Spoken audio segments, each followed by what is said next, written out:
Permission ఇచ్చేసాడా madam? ఇప్పుడు నేను డబ్బుల కోసం అడిగాను. సినిమాలు ఆపేయమంటే సినిమా ఎలా తీసాడు మేడం? నాతో కలిసినప్పుడే బ్యాక్ డోర్ అయ్యింది. నేను ఆ సెట్స్కి వెళ్ళిన పిక్చర్స్ కూడా ఉన్నాయి, మీకు కావాలంటే చూపిస్తాను. బ్యాక్ డోర్ మూవీలోని తన సెట్స్కి నేను వెళ్ళాను. నేను వద్దంటే సినిమా ఎలా తీస్తాడు? 3 years అవుతుంది సార్. ఏం సినిమా అండి అది? ఏం సినిమా? బ్యాక్ డోర్ అండి. బ్యాక్ డోర్ పూర్ణతో తీసాడు బ్యాక్ డోర్. మళ్ళీ చెప్పాడు పూర్ణ కూడా నన్ను రమ్మనింది, పూర్ణ కూడా నాతో డేట్ చేయమనింది అని అడిగాడు. అది నాతోనే చెప్పాను. నేను ఆ డైరెక్టర్ కూడా కాల్ చేసి ఆ విషయం చెప్పాను. మరి మీరు అడిగారా పూర్ణని? నిజమేనా? మీరు అడిగారా పూర్ణని? ఆయన అలాగే మాట్లాడతాడని చెప్పాడు ఆయన. లేదు సార్, అడగలేదు. పూర్ణ వరకు ఆ విషయం వెళ్ళిందో లేదో కూడా నాకు తెలియదు. పూర్ణ నన్ను రమ్మని చెప్పిందని చెప్పి నాతో నాకు డైరెక్ట్ చెప్పాడు.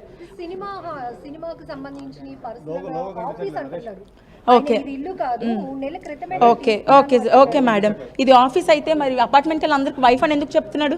వాళ్ళందరూ సాక్ష్యం చెప్తున్నారు కదా, వైఫ్ అని చెప్పాడు. గృహప్రవేశం ఇద్దరు కలిసి పూజలు చేశారని చెప్పాడా? అది ఎలా చేశారు మరి? చెప్పాడా? వైఫ్ తో నిజమా? నక్షత్ర గారు, నక్షత్ర గారు నిజమా? మీరు చెప్పింది నిజమా? వైఫ్ అని అందరికీ పరిచయం చేశాడు అమ్మాయిని? సార్ అమ్మాయి పేరు వంశీ ధర్మజ్ఞ. నక్షత్ర గారు, నక్షత్ర గారు అమ్మాయిని వైఫ్ అని పరిచయం చేశాడా? రాజమండ్రి ధవళేశ్వరం. నక్షత్ర గారు అమ్మాయిని వైఫ్ అని పరిచయం చేశాడా? నిజమాది? నక్షత్ర గారు ధర్మజ్ఞ అమ్మాయి పేరు. సార్ ఇక్కడ సార్ చెప్పండి సార్. అమ్మాయిని వైఫ్ అని పరిచయం చేశాడా అపార్ట్మెంట్ లో? నిజమేనా? వైఫ్ అనే పరిచయం చేశాడు. మీడియా వచ్చినప్పుడు వాళ్ళిద్దరు రెడ్ హ్యాండెడ్ గా దొరికిపోయినప్పుడు షీఈ్ మై వైఫ్ అని మొత్తం మీడియాకి విజువల్స్ ఇచ్చారు సార్ అబ్బాయి.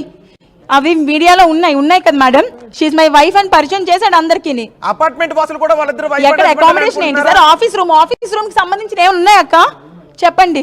అవును, కుర్చీ బెడ్ వేస్తుంది, అది కూడా సంబంధించి. ఇప్పుడు ఒక మీడియా ఆఫీస్ అనుకోండి, 4 కెమెరాలు 4 మైకులు, ఒక జర్నలిస్ట్ ఉంటారు. మరి అది ఏ ఆఫీస్ అని ఉన్నదండి? అది కూడా అడిగాం మీ భర్తని, అది కూడా అడిగాం. చాలా మంది గెస్ట్లు వస్తారు, పడుకోవడానికి బెడ్ చేస్తాం, సరిపోకపోతే వేరే హోటల్లో కూడా బెడ్ తీసుకుంటాం అని చెప్తున్నారు. మరి వైఫ్ అని ఎలా చెప్తారు సార్? వైఫ్ అని ఎలా చెప్పారు? అపార్ట్మెంట్ మొత్తానికి వైఫ్ అని ఎలా చెప్పారు? ఒకసారి అపార్ట్మెంట్ వాసులతో మాట్లాడిపిస్తారా? మా కెమెరా మిమ్మల్ని ఫాలో అవుతుంది, ఒకసారి అడుగుతారా చెప్పారా లేదా అని? ఒకసారి వెళ్ళండి అపార్ట్మెంట్ కెమెరా ఫాలో అవుతుంది. శివరామకృష్ణ కెమెరా ఫాలో చేయండి, అపార్ట్మెంట్ వాసులతో అడుగుతారా? మేడం అపార్ట్మెంట్ వాచ్మెన్ ఒకసారి అడగండి. ఒకసారి మీరు అపార్ట్మెంట్ వాచ్మెన్ ఏరి అపార్ట్మెంట్ వాచ్మెన్ మీరేనా? అపార్ట్మెంట్ వాచ్మెన్ అమ్మా, వాచ్మెన్ వస్తారు అడగండి.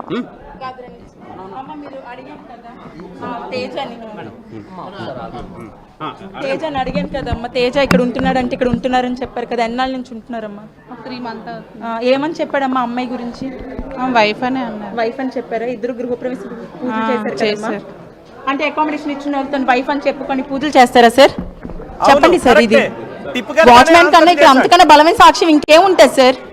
అవును, బలమైన సాక్ష్యం ఇంకేముంటుంది సార్? మీరు చేస్తున్న వాడికి సాక్ష్యం ఏంటని కూడా అడిగాడు మమ్మల్ని ఆయన. మీరు స్టేట్మెంట్ ఎలా ఇస్తారు? సాక్ష్యం ఏముంది? ఆమె ఏదో ఆరోపణ చేసింది డబ్బుల కోసం, మీ దగ్గర ఉన్న సాక్ష్యం ఏంటి అని అడిగాడు ఆయన. 3 floors ఉన్నాయి కదా, వాళ్ళని కూడా అంటే ఇంటి ఎదుర్కొంటారు కదా, ఆమెను కూడా అడగాలి సార్. ఇంకా మిగతా 3 floorలో ఉన్న ఫ్యామిలీస్ కూడా అడగమంటున్నారు సార్. అందరికీ తెలుసు సార్, వైఫ్ అనే పరిచయం చేశాడు ఇక్కడ. ఎవరు ఓనర్ కూడా ఇలాంటి పనులు చేస్తారంటే రెంట్